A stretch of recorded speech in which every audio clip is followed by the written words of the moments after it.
Fyter Fest just happened, and oh my fucking god, that was violent. That escalated very quickly. Let's get into it. Let's get into it.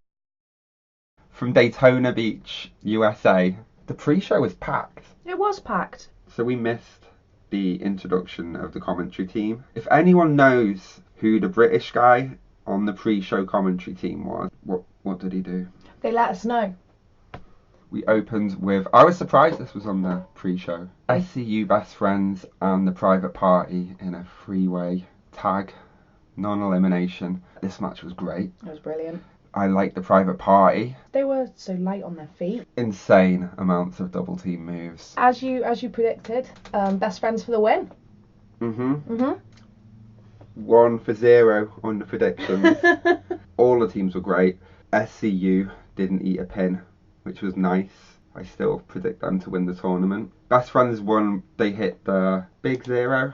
Strong zero. They hit their double team finish for the win. Mm-hmm. The party's over. The party's over, guys. Got the Dark Order. Yeah, they turned up afterwards. Lights go. Come up, Dark Order. Lights go down, no Dark Order. Terrifying. What could any of this mean? Time will tell. Next we had Ali Impact. Mm-hmm. Ali of Impact. Versus Lava Bates, the librarian. Yeah. This match was fine. It was fine. Ali won with Brandy on locking. I don't think it deserved to be on the main show. It was okay. It was good. We had Michael Nagasawa versus Jabali. Silly. Cornette won't be happy. Baby oil. Baby oil. Swimming pools. Water. GameCube pads. Flamingos. Nagasawa picked up the win. He did. As predicted. Good work. It doesn't last. Main show time. So we kicked off with... So we start with the main show with Christopher Daniels versus Chima. Yeah. Two veterans. This match was amazingly well paced, as expected. Purposeful. There was working of limbs, which I love. Daniels worked the back for most of the match. Chima made the comeback, hit a bunch of ridiculous moves, sort of lucha, strong style. Commentary team really selling his training. He's been trained in Mexico by Shaolin monks. That's wrong. Chima picked up the win with a brutal looking Meteora. Great match though. Then we had Nyla Rose, Riho and Yuka. I fucking love this one. I was previously unimpressed with Nyla, but I thought she was incredible in this match. Really brilliant. Jim Ross seemed amazed at how small Riho and Yuka were. He was. He really put over how small they were. Reminded me of Kenny fighting the doll. Yeah, it was a super fun match. They both worked Nyla. Or did Nyla work them? So the story of the match they both double teamed her a lot at the beginning. She just beat both of them up at the same time. Yeah, Nyla looked like a pure beast. Yuka looked like a star, and Rio got the win. So everybody wins. But mainly Rio, who actually won. Amazing match. Great. Good work, AEW. MJF, guys, versus some guys. Some people. Versus Hangman Adam Page, your number one contender. Yeah. Jungle Boy, accompanied by Luchasaurus. Wacky. And Jimmy Havoc. Jimmy fucking Havoc. Guys, MJF, this kid. He came out and just ripped the audience apart. MJF knows how to get heat. Fuck yeah. I mean, he's beloved, but he can get heat, boy. Yeah, there's always the risk in a slightly smarkier crowd. They'll go, oh, we know you're good, we'll cheer you, but no. He responded to a "you suck" chant with "the mum whose basement you live in swallows," which... Real nice work, MJF. Real nice work, MJF. This was a good match. It was a great match. Sadly, MJF did not get the win. No. Page won, beat Havoc with a dead eye. It was really nice to see Jungle Boy wrestle, and he does wrestle like a little Jungle Boy. He had this great spot where he's sort of hanging from the turnbuckle. So it's like a delayed cannonball. It was very delightful. It was lovely, like a little monkey. I said the kids would love Jungle Boy. And we still do.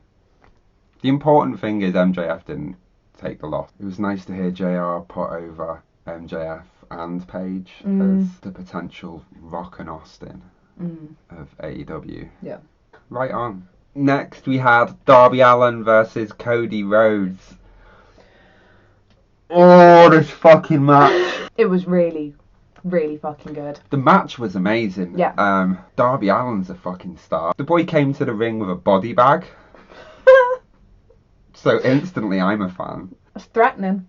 Cody came into the match and sort of had the attitude of like, well, you know, I'm giving you a match and this will be nice, but...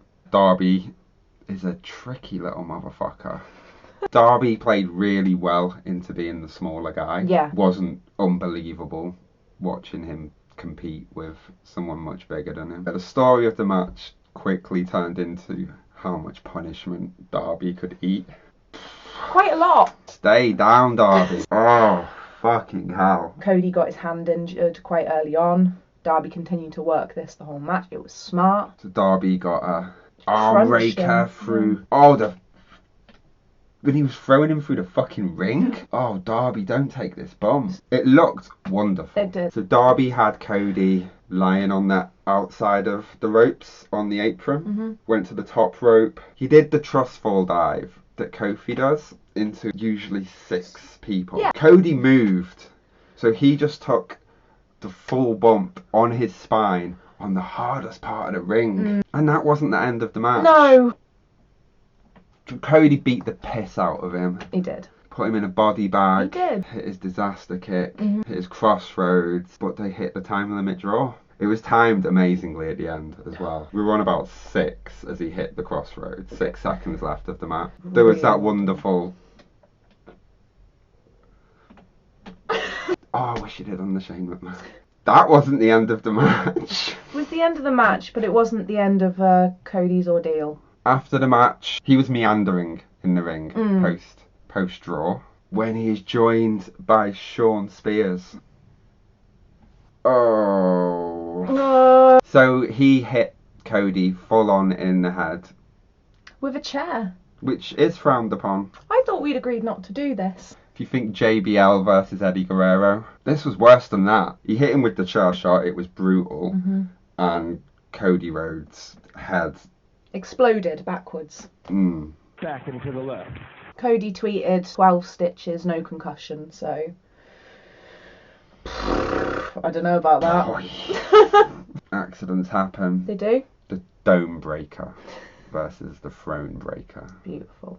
Pay-per-view, baby. Woo! Good work, AEW. Good work. Oh! And we had the Elite, which was Young Bucks and Kenny, versus the Lucha Brothers and Laredo Kid. Fine entrances. Fine entrances. Had a bit of backstage segments about ring gear not turning up. But Kenny said he'd sort it. And do you know what? He did sort it. It was very pandering to the gaming crowd. I loved it. You are the gaming crowd. I am the gaming crowd. Yeah. And the Lucha Brothers were dressed as... They were in tracksuits. They were dressed as the people who play games. Great work, Lucha Brothers. Yeah, this match was great. It was exactly what you think a Young Bucks, Lucha Brothers, Laredo, Kenny Omega match would be. Exactly. Which is great. Yeah. Great work. There were some great sequence spots. All these guys were amazing. We worked together great. Mm-hmm. I liked how Excalibur was putting over that this is the first time any of us will be seeing Laredo Kid. Unless you were watching Impact this week. Yeah, we saw him in the morning, didn't we? So that's nice to see him again, if anything. Everyone got their shit in. Kenny pinned Laredo with his one-winged angel. No? Is that... Yeah. Johnny Moxley. Johnny Moxley. John Moxley. Jonathan Moxton. Versus Joey Janela. Bad boy Joey Janela. Mm-hmm. I fucking love this match. It was an unsanctioned match. This was post pay-per-view. I presume they hired their own ref. JR and co. Not getting paid for this one. No. I think the story of this match was Joey Janela's a crazy motherfucker. So John Moxley beat the piss out of him with tables. Mm-hmm. That ain't gonna do it. So barbed wire tables, 2 bags of thumbtacks, and not a single shoe on poor Joey Janela's feet. Oh. Yeah, this show was brutal. It was brutal. I thought it was going to be beach themed. Turned out the theme was hospitalization. Yeah, so the finish was a paradigm shift. Onto 2 bags attacks. Great work, Johnny Moxley. Great work. Leave hardcore to the professionals, people. Didn't end there. Never does. More violence. More violence. So Kenny Omega Came to exact his revenge. thought you were going to turn up, jump Kenny Omega, and there'd be no consequences. No coercing. So Kenny ran down the aisle, 22 mile an hour, running V-trigger. Twatted him. Put him through a table. He did. Then put a table on him and swan dived onto that table. Put himself through that table. Sure. Hit him with a mic stand.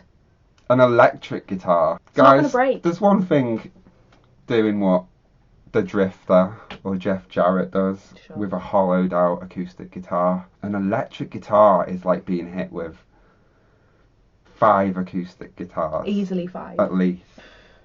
He also played him like a drum. The dangers of The dangers of music. On the whole. Oh. There's a lot of blood. Good work. This is really good work. Good work, AEW. I hope everyone's okay. Get well soon. Thanks for watching Wrestle Everything. Please subscribe for more content.